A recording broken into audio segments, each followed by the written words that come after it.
Hi, my name is Callie Hofer and I researched about crack.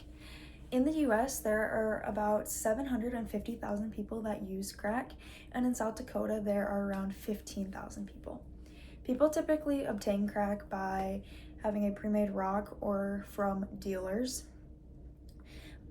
The typical population or group that is um, more likely to be using crack is shown to be Black people. White people actually have started to be using it more, and studies are actually starting to come out that white people are involved in it more.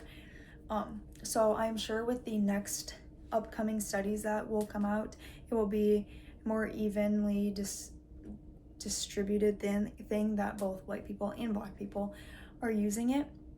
And studies also show that people over the age of 35 are more likely to be using this, but in today's world, they're finding numbers to be changing, people even younger.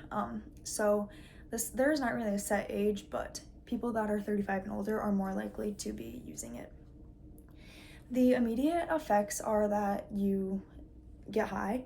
The high typically lasts for around 15 to 20 minutes, and once the high wears off, you can feel a whole bunch of different feelings. You can feel on edge, you can experience depression, you can just not feel right with yourself. You can probably question yourself of why, or just feel a whole bunch of different things. And I actually found this one interesting, but you can crave a whole bunch of different things. You can crave foods, just a whole bunch of different things you crave once this high wears off. You can also feel paranoid. You can get angry. You can be angry with yourself for doing it. You can be angry about anything. And you can also experience a lot of anxiety. You can question yourself of why you did this. You can just kind of not be in the right headspace, so you can experience a lot of anxiety, and crack can become addictive just after one use. The long-term effects, you can have effects on your cardiovascular system. You can start experiencing heart attacks. You can also experience strokes. There are also problems with the respiratory system. You can experience a cough, a wheeze, and it is actually shown that infections are starting to happen from crack. And all of these things lead to life expectancy problems. They lead to shorter life expectancies. There is actually not a set life expectancy for people that use crack. It doesn't say that you will die at the age of 50. It just actually shows that after 13 years that the addiction starts, it is more likely that you can pass away from it. It just all depends on how much crack you're using, how persistent. It just all kind of depends on different types of things. The laws include, the federal law is that if you knowingly or intentionally possess this controlled substance, you can experience jail time.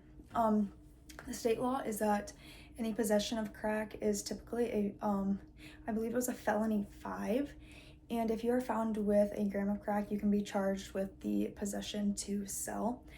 A class 5 felony, you can experience 5 years in jail and a $10,000 penalty, and if you are looking to be selling it, you can experience jail time for a year and also some other fines. The penalty for distribution is more severe than possession because distribution, you are typically trying to share it with other people. The social problems include more violence. You can experience violence towards yourself, towards other people, just violence in general. The murder rates have actually gone up. This is kind of with the violence. You just can act out of spite. You can act different ways. There is actually household disruption as well. If you live with someone that is using crack, it can be hard. You may not agree with it. They may act out of spite. So it just kind of leads to problems. There can also be mental health problems. Like I said earlier, you can kind of just lose yourself. You can not really care as much. So you can stop caring about your looks. You can have teeth problems. You can actually get gum diseases and teeth decaying problems. So you just kind of lose yourself. So there are a lot of mental health problems with it. And 97% of people that are in jail for the crack use are found to be related in some sort of crime. This can be while using crack, before. Just 97% that are in prison for the use of crack have also committed a crime.